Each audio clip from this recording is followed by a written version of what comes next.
Eh bien bonjour tout le monde, aujourd'hui je vous retrouve pour une nouvelle vidéo à propos d'une question que certaines personnes m'ont posée. Et avant toute chose, j'avais un petit message à vous faire passer. J'ai remarqué que les vidéos qui sur la chaîne ont le plus de vues sont celles qui ont été le plus souvent likées. Alors pas mal de gens en parlent en ce moment parce que je regarde pas mal de vidéos sur YouTube à côté de ce que je peux faire. Et pas mal de gens disent que leur nombre de likes augmente lorsqu'ils le demandent en début de vidéo. Alors je me permets juste de vous faire un petit message comme ça en vous disant que si jamais vous avez envie, et juste pour tester le truc, si jamais vous avez 5 minutes, enfin même une seconde en fait, vous cliquez juste sur le petit like, et juste pour voir si ça change quelque chose, et si en vous le demandant en fait il y en a plus que d'habitude. Après j'ai horreur de demander ça, et c'est pour ça que généralement ça me revient qu'en fin de vidéo en vous disant que si ça vous a plu, n'hésitez pas à me le faire savoir en commentaire. Et encore je demande même pas de like, donc là cette fois-ci je me permets de vous le demander. N'y voyez rien de mal, franchement c'est juste pour savoir si ça change vraiment et si ça peut permettre d'évoluer un petit peu plus rapidement. Alors, pas mal de gens me posent la question: salut mec, est-ce que tu vis de ta marque de vêtements? Eh bien la réponse est très simple et c'est un gros non, parce que actuellement la marque n'est pas du tout assez développée. Et du coup je vais essayer de vous donner quelques points importants à comprendre pour savoir ce qui va faire que vous allez pouvoir gagner plus ou moins d'argent et peut-être en vivre ensuite. Il y a plusieurs paramètres à prendre en compte. C'est que lorsque vous créez une marque de vêtements, ce n'est pas simplement le fait de faire un t-shirt, de mettre un logo dessus et de le vendre. Il y a pas mal de démarches derrière, dont des démarches administratives.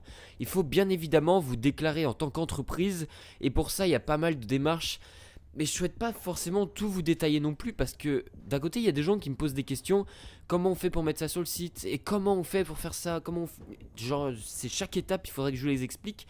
Et dites-vous bien que si aujourd'hui j'ai réussi et que plein d'autres gens ont réussi, vous pouvez le faire, mais il faut pas qu'on vous donne toutes les réponses. C'est à vous aussi de travailler de votre côté pour arriver à vous débrouiller et créer votre marque. Vous en serez d'autant plus fier. Donc premièrement, il faut créer une société. Et lorsque vous créez une société, vous allez avoir des impôts sur vos revenus. En tout cas sur ce que la société va récupérer. Et je ne parle pas du salaire que vous allez récupérer derrière. Donc votre entreprise en fait va avoir une certaine quantité d'argent stocké. Par exemple, vous allez faire 50 ventes un mois, et sur ces 50 ventes, je sais pas, on va dire vous allez gagner peut-être 1000 euros. On va dire que vous avez 1000 euros dans votre société. Sachez que alors je crois que c'est tous les mois, je sais plus précisément, il faudrait que je regarde. Mais en tout cas, sur chaque vente que vous faites, sur chaque rentrée d'argent, il y a 20% qui sont prélevés par l'État. Donc 20%, ça représente quand même un sacré pourcentage sur vos ventes. Et c'est pour ça que pas mal de gens se disent: ouais, mais vos produits sont chers et tout. Certes, c'est de la qualité et tout, mais c'est pas totalement justifié. Et ben, quand vous prenez de la qualité, quand vous prenez quelque chose qui est fait en France, quand vous prenez quelque chose qui a un certain poids et du coup les frais d'envoi sont quand même assez importants, quand vous prenez quelque chose sur lequel vous avez des taxes, forcément à un moment vous êtes obligé de rehausser un peu le prix, et vous pouvez pas le vendre le prix que vous l'achetez vous, sinon il n'y a aucun bénéfice, et autant les donner finalement. Donc il y a ça qui est très important à comprendre. Donc là-dessus, vous avez des rentrées d'argent directement dans votre société, et vous avez un pourcentage qui est pris dessus. Et sachez qu'une fois que vous souhaitez vous reverser un salaire, vous avez également un pourcentage qui est pris dessus. Donc en gros, l'État se sert à chaque fois que vous faites des transactions avec l'argent que vous avez dans votre société. Je trouve ça un petit peu abusif dans un sens, parce que c'est énorme en fait ce qui nous est pris. Et pour arriver à en vivre, c'est quasiment impossible si on part de ce principe-là. Alors comment est-ce qu'il faudrait qu'on arrive à en vivre? De 1, avoir pas mal de gens qui vous suivent, et en gros un nombre de commandes. Pas forcément, comment dire, que vous en fassiez 50 tous les mois, pas forcément régulier, voilà. Mais que vous ayez quand même genre vraiment des ventes, si c'est pas tous les jours, c'est genre 3 4 fois dans la semaine, que vous arriviez à vendre genre 5 6 produits par semaine limite. Et que ça, en fait, que ça tourne vraiment beaucoup. Et encore, tout dépend de la marge que vous faites. Ça va vraiment dépendre de vos tarifs et de la marge que vous arrivez à vous faire. Donc la marge, pour ceux qui savent pas trop ce que c'est en gros, par exemple, vous achetez un produit de 10 euros, vous allez le revendre 20, et ben la marge que vous faites dessus, si vous avez aucun impôt dessus, ça va être 10 euros. En gros, il y a 10 euros de différence entre le prix que vous l'achetez et le prix de vente.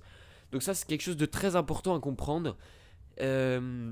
Après, bien évidemment, ça va jouer sur plein de paramètres différents. Plus vous allez communiquer sur votre marque, plus des gens vont découvrir, plus il va y avoir de ventes.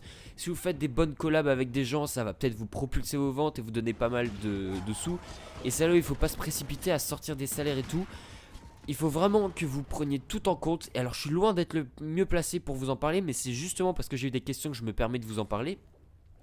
Mais essayez de vous renseigner à fond sur le sujet là-dessus. Si vous voyez justement que vous avez pas mal de revenus, essayez de vous référer à des professionnels ou les gens qui peuvent vous aider à gérer votre entreprise pour savoir comment gérer et comment être rémunéré ensuite. Donc j'espère vous avoir apporté quelques clés à ce sujet-là. Merci à tous ceux qui auront visionné la vidéo, je vous remercie grandement. On se retrouve dimanche prochain pour une nouvelle vidéo, on verra un peu ce que ce sera. Et bah je vous souhaite une très bonne journée, une très bonne soirée, et à la prochaine.